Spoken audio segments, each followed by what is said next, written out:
waxaan horta mahad u celinayaa mudanayaalkii arrinta ayada igala shaqeeyeen ee ila mariyeen waayo waxaan wax loo baahan yahay bulshada reer Gaaris baa aad u sugeysay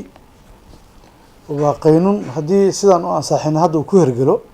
uuna ku hergelisaan u malaynayo governorkana uu saxiixi doonaa howl fara badan buu qabanayaa horaan sidii dadku malan jireenna ma aha waxaa la damci doonaa in geedo fara badan la dhiso oo masala la abuuro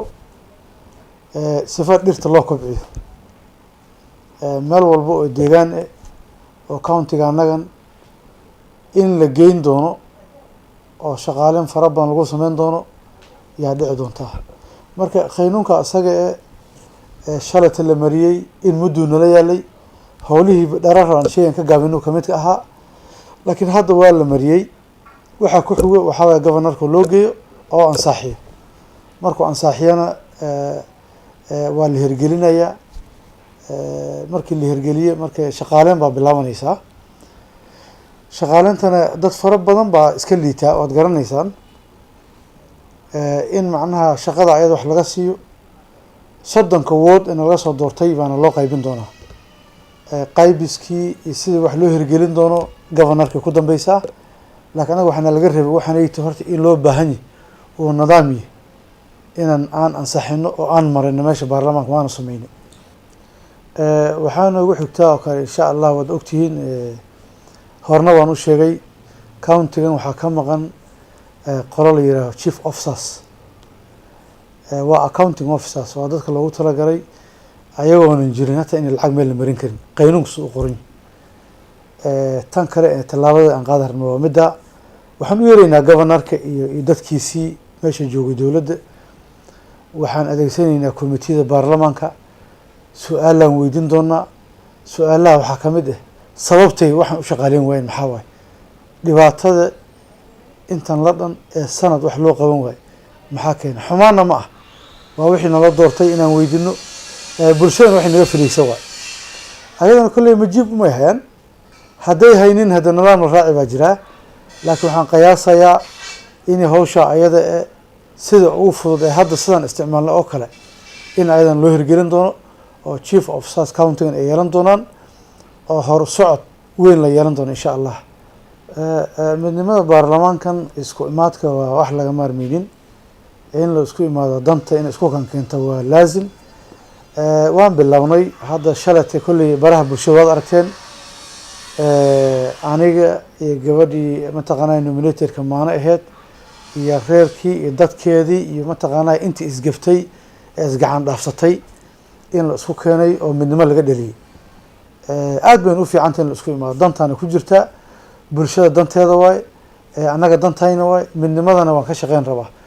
waxaana ka bilaabahayaa mataqaanaa baarlamaanka oo dhan inaan iskugu yeero xaflad aan u sameeyo oo mahad celin ah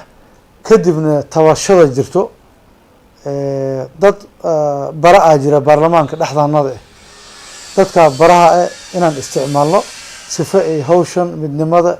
ay u daadihiyaan insha Allah arrintan ayada isku imaashada loo xoojiyo waayo haddii la sameyn waayo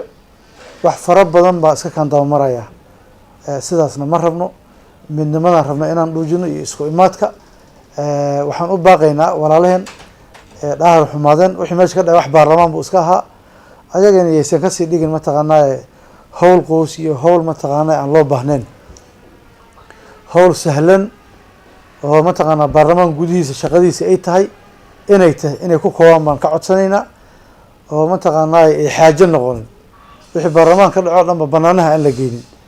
oo annagii mataqaana dad isxaalin waay dhow aan bulshada ku noqon taasaan ayadan dardaarmaya wallahi qaynuunkaa shalay la mariyey bulshada aad bay u sugaayeen taa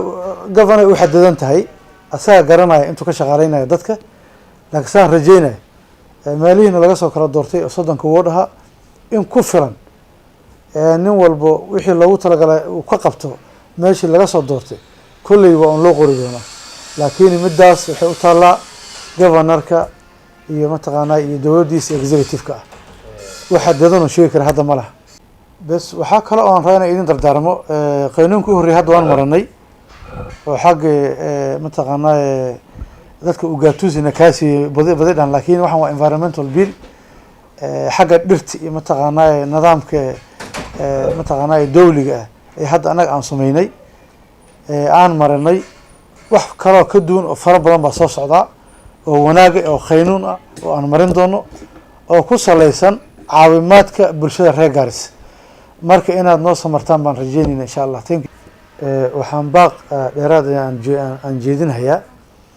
bulshaweynta reer Gaaris in ay noo samraan.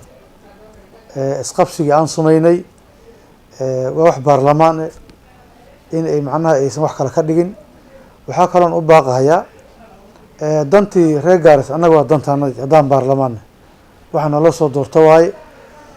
waxaan mataqaanaa annaga isbeddelka u sameynayna ka mid tahay. waxaan u dardaarmaya inuu wanaag fara badan soo socdo, wada shaqeyn fara badan aan yeelanayno annaga iyo dowladda governorka, horsocod fara badan aan yeelanayno. horsocodkaas waa horumarna waa wixii laga filayay ay bulshada reer Gaaris naga sugayeen, waana sameyn doona insha Allah biidhnillaahi kariim. samarka ay muujiyeen bulshada waxaan leeyahay aad bay ugu mahadsan yihiin. intii baraha bulshada ka qayb qaadanaysay arrimaha meesha ka dhacayeen in waxaan u dardaarmayaa fidmada la yareeyo, fidmada in aad loo yareeyo oo dadkii la isku horanin. ilaa wixii ugu dhacay hadda iska dhamaaday. annaga ma gadaal isku arki doonaa, waa asxaal marsan doonaa, wayna dhammaan doontaa insha Allah saan rajeynayna.